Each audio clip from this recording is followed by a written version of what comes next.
Lep pozdrav iz studia Idrijskih novic. Ritmična gimnastika je šport, ki ima v Idriji zelo kratko tradicijo.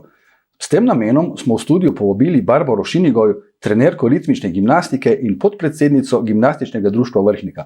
Lepo pozdravljena. Lep pozdrav tudi vam. Kako je prišlo do tega, da je ritmično društvo Vrhnika pričelo z vadbo ritmične gimnastike v Idriji?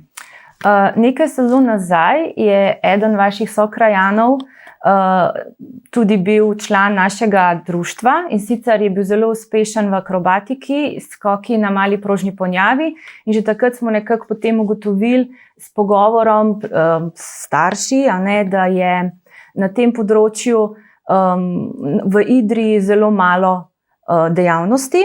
Potem pa, ko je 2 sezoni nazaj začela še moja pri nas trenirati, smo pa ugotovili, da definitivno moramo nekaj narediti na tem področju in se začeti udejstvovati v ritmiki tudi v Idriji. In kako lahko ocenite delo po enem letu? Zdaj, ocena po enem letu je zelo, bom rekla, težka, sploh ker nas je vmes prekinila korona. Praktično ta glavni del sezone, se pravi marec, april in pa maj, smo ostali brez telovadnice, brez treningov, kljub temu, da smo imeli v planu kar nekaj tekmovanj in kar nekaj, bom rekla, nastopov. Idrijska dekleta bi letos zgolj nastopala, ne še tekmovala. Ampak z udeležbo oziroma z številom deklet smo bili zadovoljni, sploh ker je to šele prva sezona. Končali smo s 7 dekleti, v štartu pa je bilo vpisanih 12. Kako pa poteka sama vadba? Poteka le v Idriji ali hodijo tudi k vam na Vrhniko na treninge? Vsekakor so bile vse povabljene, da hodijo tudi na Vrhniko, prvenstveno pa vse trenirajo v Idriji. Se pravi, letos smo si izborili samo en termin v soboto, smo 2 ure od 9 do 11 smo imeli treninge v Idriji. Vse so bile povabljene, tako kot sem rekla, da se udeležujejo tudi treningov na Vrhniki, zato sta se odločile samo 2. Ena, ki sicer tudi že tekmuje, ki je že eno leto prej hodila, in pa še ena, ki je izkazala zelo velik interes in verjamem, da bo tudi v bodoče ostala pri nas in tudi tekmovala. Komu vse pa je namenjena ritmična gimnastika? Ritmična gimnastika je namenjena predvsem puncam oziroma dekletom. Vpisujemo od 4. leta dalje. Izkazalo se je, da imamo največji prirastek pri osnovnošolkah, prva triada, in potem nadaljujejo nekako vse do srednje šole, preko srednje šole, vse do fakultete. Tako da namenjena je predvsem dekletom, ki si želijo tega, ki so pripravljene nekaj tudi žrtvovati za delo v telovadnici, ki jim kakšna sončna sobota ne predstavlja težave, da jo preživijo v telovadnici. Vsako dekle, ki je motivirana za delo, za treninge, definitivno sprejmemo in smo jo zelo veseli. Kako sicer poteka ena tekmovalna sezona v tej športni disciplini? Nekako začnemo s treningi v septembru, predvsem tekmovalke začnejo septembra, potem v oktobru začnemo z dekleti, ki se vpisujejo na novo, tako da imamo nek red, september tekmovalke, oktober začetnice. Potem imamo bazično pripravo, predvsem je to neka kondicijska priprava za tekmovanja, ki se začenjajo v marcu, aprilu in potem v maju oziroma v juniju imamo državno prvenstvo, nekaj za individualke, nekaj za skupinske sestave.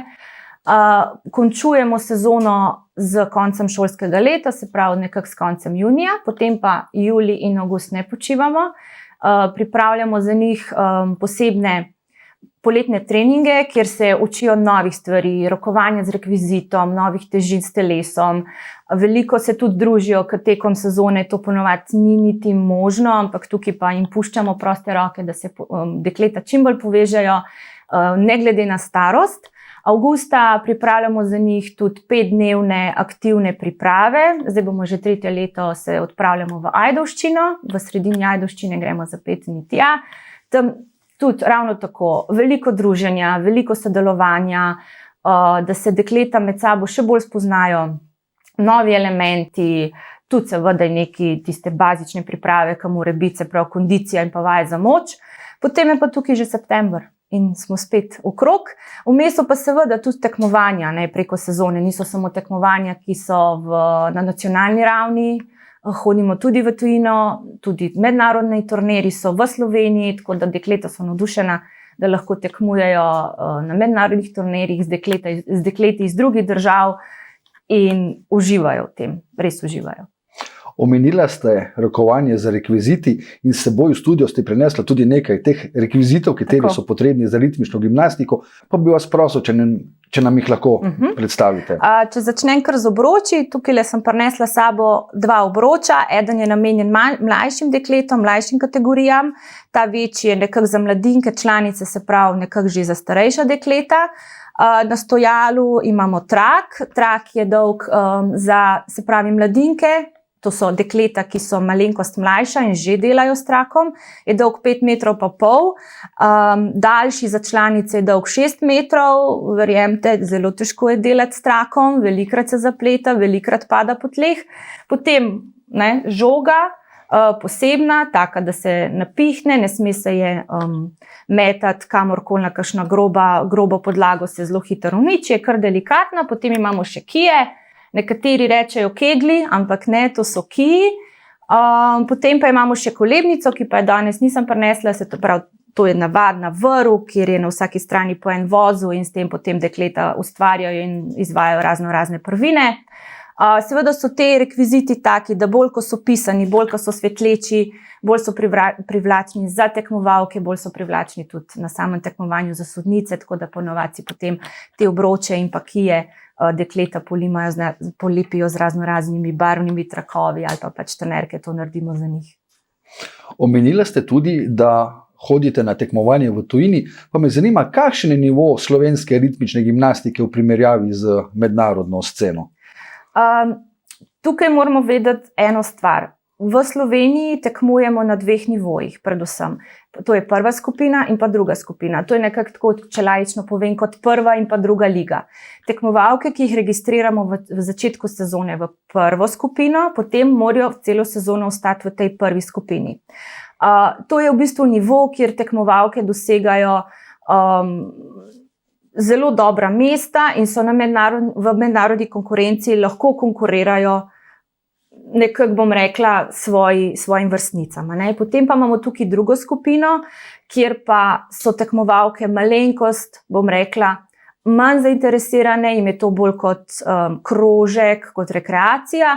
Tukaj pa potem ne dosegajo tako vidnih rezultatov, kljub temu, da mogoče neka vrstnica njihova tekmuje bom rekla, nekje v tujini na istem nivoju. Tako da bom rekla, da v tujini je ta nivo ritmike malenkost višji kot pri nas. Potem se to predvsem pa potem pozna kasneje, ko recimo tekmovalka doseže, da je registrirana na Mednarodni gimnastični zvezi kot zelo uspešna in pa recimo reprezentantka v ritmični gimnastiki. Tam pa trenutno kotirajo naše slovenske tekmovalke med 150 mestom. Če pa se povrniva malce k ritmični gimnastiki v Idriji, kakšne načrte imate z vadbo v Idriji? Verjetno so dolgoročnejši. Ja, definitivno si želimo, da bi se v prihajajoči sezoni prijavilo čim več deklet različnih starosti, da jih bomo lahko razporedili v različne starostne skupine. Jaz sem si že v tej sezoni želela, pa je pač razmere so preprečile, da bi zasnovali vsaj eno tekmovalno ekipo v skupinskih vajah, mogoče, da bi bila celo katera posameznica sposobna tekmovati individualne vaje, definitivno si pa to želimo vsi za prihajajočo sezono, mogoče v 2 starostnih kategorijah, vsaki starostni kategoriji po ena skupinska vaja, pa mogoče še kakšna posameznica. Definitivno si pa želimo nadaljevati to tudi v prihodnjih sezonah.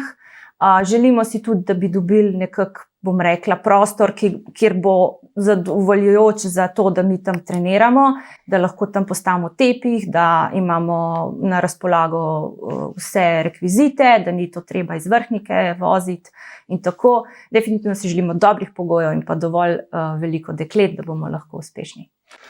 Kje in na kakšen način pa se vam nove tekmovalke lahko pridružijo? Lahko spremljajo našo spletno stran Gimnastičnega društva Vrhnika. Gor so objavljene vse informacije, ki jih potrebujejo za nazaj, tudi objavljamo sprot vse za naprej. Z veseljem jih povabim, da si ogledajo našo spletno stran. Smo zelo ažurni, redno objavljamo prispevke in pa slikce z naših treningov in pa tekmovanj. V septembru bo razpis za novo sezono, na katero se bojo lahko prijavile, pa potem v oktobru začnemo. Barbara Šinigoj, najlepša hvala za obisk v našem studiu. Hvala tudi vam.